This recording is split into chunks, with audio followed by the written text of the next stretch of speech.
जय श्री कृष्णा मित्रों। आज हम श्रीमद् भागवत गीता के तृतीय अध्याय के एक अत्यंत महत्वपूर्ण श्लोक समझेंगे। इस श्लोक में हमें जीवन का सबसे बड़ा सत्य सिखाता है कि मनुष्य कर्म से बच नहीं सकता। भगवान श्री कृष्ण कहते हैं, ना ही कश्चित् क्षणमपि जातु तिष्ठत् कर्मकृत कार्यते यवसः कर्म सर्व प्रकृति जैर्गुणे। अर्थात कोई भी व्यक्ति जीवन में एक क्षण के लिए भी बिना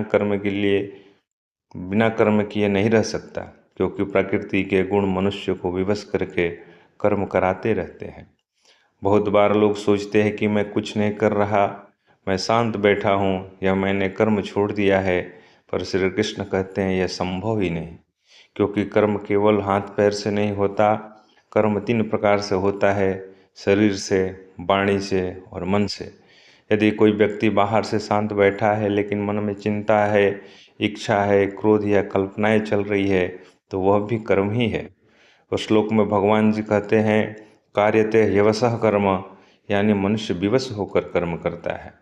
मतलब कभी इच्छाएं हमें दौड़ाती है, कभी भूख हमें भोजन की ओर ले जाती है, कभी डर हमें बचने को मजबूर करता है और कभी मोह हमें गलत निर्णय करवा देता है। हम चाहे न चाहे फिर भी कुछ न कुछ करते ही रहते हैं। भगवान बताते हैं कि यह सब प्रकृति के गुणों के कारण होता है। जो 3 गुण बताए गए हैं, सत्व गुण, रजगुण और तम गुण। सत्व गुण हमें ज्ञान, शांति और सेवा की ओर ले जाता है। रजगुण हमें धन, सफलता और इच्छाओं की ओर दौड़ाता है।